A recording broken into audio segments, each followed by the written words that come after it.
नमस्कार. स्वामी माऊली चॅनलमध्ये आपलं स्वागत आहे. आज आपण सत्यनारायण पूजेची उत्तर पूजा कशी करावी हे बघणार आहोत. सत्यनारायण पूजा असो वा इतर कुठलीही पूजा, आपण त्याची उत्तर पूजा केल्याशिवाय म्हणजेच उद्यापन केल्याशिवाय ती पूजा पूर्ण मानली जात नाही. आज आपण सत्यनारायण पूजेची उत्तर पूजा कशी करणार आहे हे बघणार आहोत. सत्यनारायण पूजा करताना आपल्याला फारसा वेळ लागत नाही. पोथी वाचण्यासाठी आपल्याला अर्धा ते पाऊण तास लागतो. तुम्ही जर नवीन असाल तर जास्तीत जास्त तुम्हाला 1 तास लागू शकतो.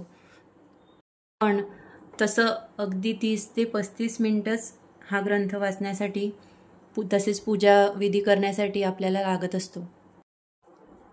सर्वात आधी आपल्याला गणपती बाप्पांना त्यासोबतच वरुण देवतेला हळदी आणि कुंकू वाहून घ्यायचे आहे. त्यासोबतच त्याआधी आपल्याला एक तेलाचा दिवासुद्धा इथे लावून घ्यायचा आहे. मी इथे तेलाचा दिवा लावून घेतलेला आहे.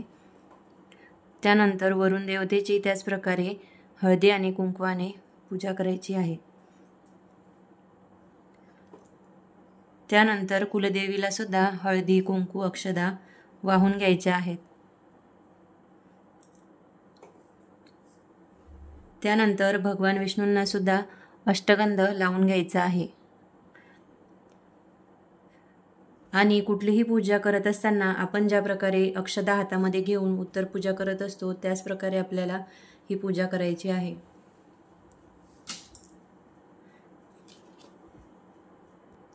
सत्यनारायण पूजा करत असताना आपल्याला उपवास धरण्याची आवश्यकता नाही.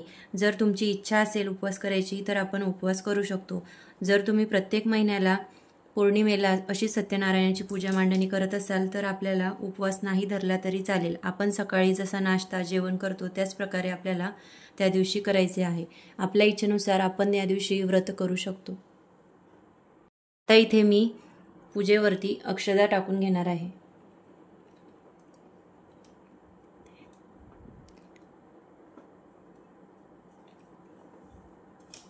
अशा प्रकारे पूजा करून झाल्यानंतर आपल्याला ही सर्व पूजा मांडणी एक एक करून उचलून घ्यायची आहे. हा जो आपण काल शिरा प्रसाद म्हणून ठेवलेला असतो तो आपल्याला घरातील सर्वांना प्रसाद म्हणून द्यायचा आहे. बाहेरील कुठल्याही व्यक्तीला आपल्याला हा प्रसाद द्यायचा नसतो. त्यानंतर ही जी आंब्याची डाळ आपण लावलेली आहे ही सुद्धा आपण एक एक करून काढून घ्यायची आहे.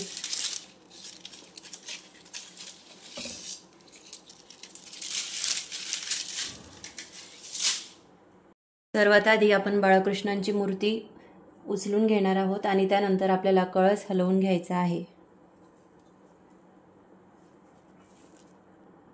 त्यानंतर हे तामणामध्ये ठेवलेले जे तांदूळ आहे ते सुद्धा काढून घ्यायचे आहे आणि ते आपल्या धान्यामध्ये म्हणजेच आपण जे तांदूळ वापरत असू त्या तांदूळामध्ये आपल्याला थोडे टाकून घ्यायचे आहे. त्यानंतर उरलेल्या तांदळाचा आपल्याला भात किंवा आपण जेव्हा पुलाव किंवा इतर काही करत असू त्यावेळेस आपल्याला ते उपयोगात आणायचे आहे. त्यानंतर ही पाने सुद्धा आपल्याला निर्माल्यात टाकायची आहे. कुठलीही पाने किंवा फुले वाहिलेली आपल्याला कचऱ्यात किंवा इतर ठिकाणी फेकायची नाहीत. ती फक्त आपल्याला निर्माल्यामध्येच टाकायची आहे. नंतर आता हे कलशामध्ये भरलेले पाणी आपल्याला एखाद्या फुलाच्या सहाय्याने घरामध्ये सगळीकडे शिंपडून घ्यायचे आहे. आपलं बाथरूम आणि टॉयलेट सोडून घरामध्ये सगळीकडे हे पाणी आपल्याला शिंपडून घ्यायचे आहे. त्यानंतर उरलेले पाणी एखाद्या झाडाला अर्पण करायचे आहे. हे पाणी तुळशीला अर्पण करायचे नाही. तुळशी सोडून बाकी सगळ्या झाडाला आपण हे पाणी अर्पण करू शकतो. आता ही खाली जी गव्हाची रास आपण टाकून घेतलेली होती ती सुद्धा भरून घ्यायची आहे.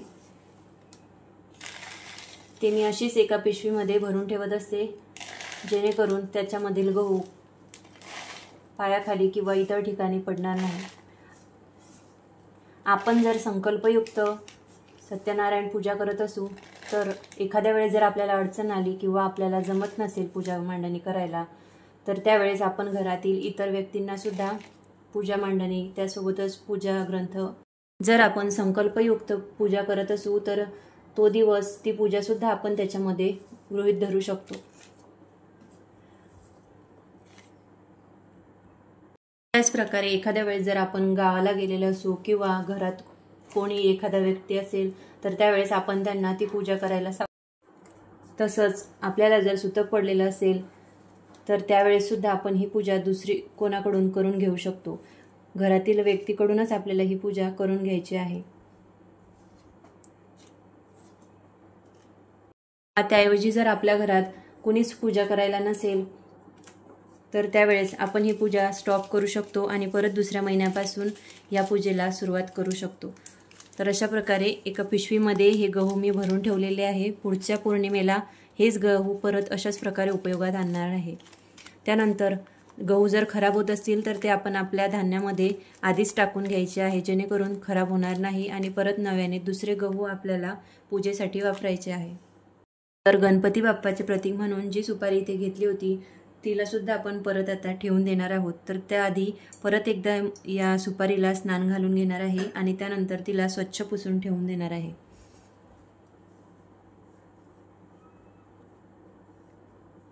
उत्तर पूजा करत असताना सुद्धा आपल्याला भगवान विष्णू, माता लक्ष्मी यांचे नामस्मरण करायचे आहे किंवा त्यांचे मंत्र आणि स्तोत्र आपल्याला म्हणायचे आहे. तर आता इथे मी ही सुपारी ठेवण्यासाठी अशा प्रकारच्या छोट्या पिशव्या केलेल्या आहे. त्याच्यावरती नाव लिहून घेतलेले आहे. जी गणपती बाप्पांची सुरुवातीची सुपारी होती त्याच्यावरती मी इथे गणपती म्हणून नाव लिहून घेतलेले आहे आणि या पिशवीमध्ये हे टाकून घेणार आहे. पुढच्या वेळेस जेव्हा आपण पूजा करत असू त्यावेळेस आपल्याला वेगवेगळ्या सुपाऱ्या उपयोगात आणायची गरज नाही. ह्या सुपाऱ्या आपण परत या पूजेसाठी वापरायच्या आहेत. तर अशा प्रकारे जर नाव लिहून घेतले तर आपल्याला ओळखायला त्या सोप्या जातात. तर आता ह्या सुपाऱ्या अशाच ठेवायच्या नाही आहे. या सुपारीमध्ये म्हणजे या पिशवीमध्ये भीमसेनी कापूर टाकून घेणार आहे. कापूर टाकल्याने सुपारी खराब होण्याची शक्यता राहत नाही.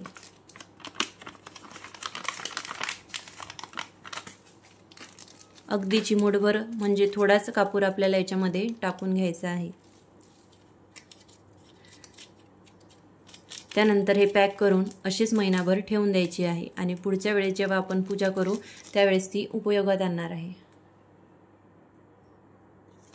नंतर कुलदेवीचे सुद्धा अशाच प्रकारे स्नान घालून घेणार आहे पाण्याने आणि त्यानंतर ही सुपारी सुद्धा अशीच ठेवून घेणार आहे. आता ही कुलदेवीची सुपारी सुद्धा याच प्रकारे ठेवून घेणार आहे आणि त्यामध्ये सुद्धा थोडा कापूर टाकून घेणार आहे, जेणेकरून ही सुपारी खराब होणार नाही. महिनाभर अशीच चांगली राहील. याच्यावरती सुद्धा मी नाव टाकून घेतलेलं आहे.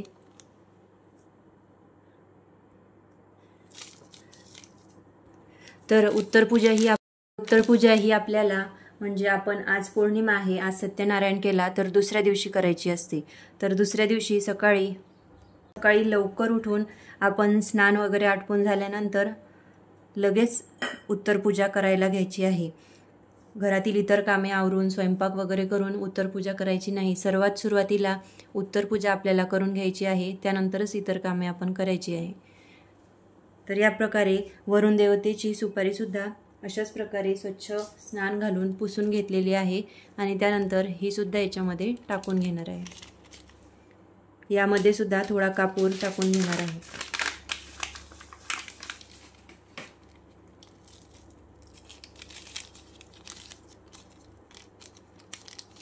अशा प्रकारची उत्तर पूजा आपल्याला प्रत्येक पौर्णिमेला पूजेनंतर करायची आहे. तर हा जो खडीसाखरेचा प्रसाद आहे आपण वाटीमध्ये भरून ठेवलेला, हा सुद्धा आपल्याला प्रसाद म्हणून ग्रहण करायचा आहे. आणि आपण प्रसाद बनवलेला शिरा खाण्यासाठी घेणार आहोत, त्याच प्रकारे हे सुद्धा खडीसाखर आपण प्रसाद म्हणून घ्यायची आहे. त्यानंतर आता हा जो दिवा लावलेला आहे हा आपल्याला असंच ठेवायचा आहे. जोपर्यंत दिवा स्वतःहून शांत होत नाही तोपर्यंत आपल्याला दिवा तसाच ठेवायचा आहे, त्याला विझवायचा नाही. आणि त्यानंतर ही जी फुले पाने आहे हे सुद्धा आपण निर्माल्यात टाकून द्यायची. निर्माल्य म्हणजे काय, आपण आदल्या दिवशी जी पूजा करतो त्याचे दुसऱ्या दिवशी निर्माल्यामध्ये रूपांतर होते. ते फुले पाने आपण निर्माल्य म्हणून टाकत असतो. तर यानंतर जो फोटो आहे तो सुद्धा आपल्याला स्वच्छ पुसून घ्यायचा आहे आणि त्यासोबतच हे जे कापसाचे वस्त्र तयार केले होते हे सुद्धा आपल्याला असेच ठेवायचे आहे।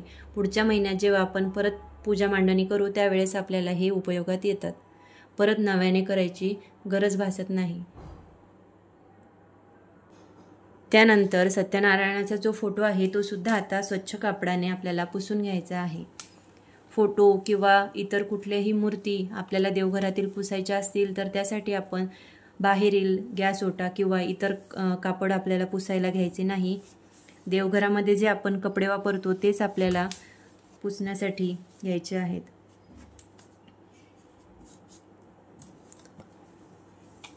हा फोटो स्वच्छ पुसून आपल्याला असाच ठेवून द्यायचा आहे। त्यानंतर पुढच्या वेळेस जेव्हा आपण पूजा मांडणी करतो त्यावेळेस आपल्याला परत स्वच्छ करून पूजेमध्ये घ्यायचा आहे।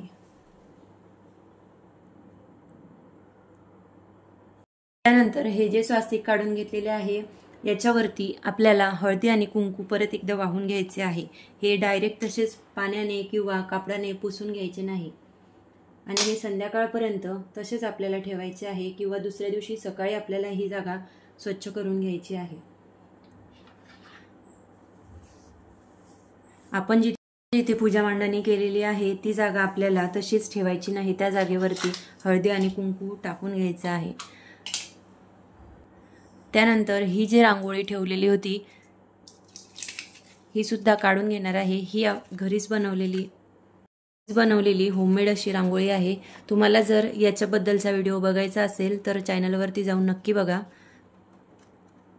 सोबतच आपण जर सत्यनारायण देवतेच्या पूजेमध्ये दक्षिणा वगैरे ठेवत असू तर ती आपल्याला आपल्या आजूबाजूला जर कुठे मंदिर असेल, दत्त मंदिर असेल, स्वामी केंद्र असेल तर त्या ठिकाणी आपल्याला दानपेटीमध्ये दान करायचे आहे। सोबतच हे जे पाणी आहे आपण कलशामध्ये ठेवलेले ते पाणी आपल्याला तुळशीला अर्पण केल्यानंतर याच्यामध्ये हे जे पाणी आहे आपण कलशामध्ये ठेवलेले ते पाणी आपल्याला तुळशीला अर्पण करून झाल्यानंतर त्याच्यामध्ये जे 1 रुपयाचे नाणे आणि सुपारी आपण टाकून घेतलेली आहे ती आपल्याला स्वच्छ पुसून परत देवघरामध्ये आपण जिथे कुठे ठेवत असू तिथे ठेवून घ्यायची आहे आणि त्यानंतर पुढच्या पौर्णिमेला ती परत आपल्याला याच प्रकारे उपयोगात आणायची आहे। प्रत्येक वेळेस नवीन सुपारी घेण्याची आवश्यकता नाही। जर अशा प्रकारची आपल्याला उत्तर पूजा प्रत्येक महिन्याच्या पौर्णिमेला दुसऱ्या दिवशीही करायची आहे तर कसा वाटला तुम्हाला आजचा व्हिडिओ हे कमेंटमध्ये नक्की सांगा।